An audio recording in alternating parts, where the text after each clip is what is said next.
जी भाई, आज की खबर ये है कि भाई कनाडा का जो जीडीपी डाटा आज आया है उसके मुताबिक जीडीपी मिस हुआ है। 0.3% का कंसेंसस था और आया कितना है 0.2%। तो ये 0.1% का जो मिस है, does it really make any difference? I don't think so. दूसरी खबर ये है कि जो जनवरी में डाटा था ना उसको उन्होंने रिवाइज किया डाउनवर्ड। 0.5% पहले रिपोर्ट हुआ था, अब रिवाइज डाउन करके 0.1% रिवाइज डाउन कर दिया। तो मेरे ख्याल में 0.1% जो है वो कोई इतना वाज़ेह फ़र्क महसूस नहीं होता, ठीक है। लेकिन जो फाइनेंशियल मीडिया है वो इस वक्त न्यूज़ से भरा पड़ा है कि भाई क़यामत आने वाली है, जीडीपी जो है फ्लैट लाइन हो गया और अब आगे जाके रिसेशन आने वाला है अगर बैंक ऑफ कनाडा ने रेट कट्स नहीं किए। So we need rate cuts, rate cuts, rate cuts. That's the narrative being pushed in the financial media. अच्छा, सिवाय एक या दो इकोनॉमिस्ट के किसी भी मेन स्ट्रीम इकोनॉमिस्ट ने कैनेडियन डॉलर में बात ही नहीं की सिरे से। और नॉर्मली हमने देखा है कि जो बैंक ऑफ कनाडा और फेडरल रिजर्व की जो पॉलिसी है, मॉनेटरी पॉलिसी, वो हमेशा इंटैक्ट रही है मोस्ट ऑफ द टाइम। अब कुछ इकोनॉमिस्ट कह रहे हैं बीएनएन ब्लूमबर्ग पे बैठ के, it's okay to diverge from Federal Reserve, that's fine, you know we can do this, we have done this in the past. यानी कि हम अभी ऑलरेडी 50 बेसिस पॉइंट उनसे कम है फेडरल रिजर्व से। अगर हम 3 या 4 रेट कट्स कर लेते हैं इस साल, we are going to be 120 basis point under Fed funds rate. तो आपको क्या लगता है उससे क्या होगा कैनेडियन डॉलर को? इस वक्त कैनेडियन डॉलर जो है वो 72 सेंट्स पे ट्रेड कर रहा है against USD.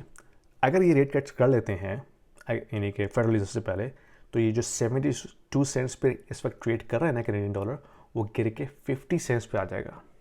That is the prediction अगर ये होता है। तो उस केस में तो हमारी और तबाही आ जाएगी भाई। हमारी जो परचेजिंग पावर है in the form of Canadian dollar वो तो बिल्कुल इवेपोरेट हो जाएगी। तो वो तो डिज़ास्टर है हमारे लिए।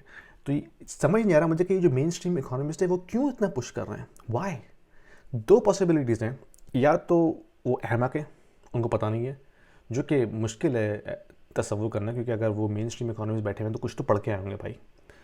या तो ये पॉसिबिलिटी, या दूसरी पॉसिबिलिटी ये कि they are knowingly pushing this agenda, कि मार्केट जो है इस एजेंडे के ऊपर फ्रंट रन करे इस नैरेटिव को, ठीक है। और मुझे लगता है कि बैंक ऑफ कनाडा भी शायद इस गेम में इन्वॉल्व है कि वो अपनी डविश टोन से कहेंगे yes we are going to cut rates next month most likely, blah blah blah blah, ताकि मार्केट जो फ्रंट रन करे उसको, and market is going to inflate the asset markets. ये मुझे समझ में आ रहा है, आई कुड बी रॉन्ग।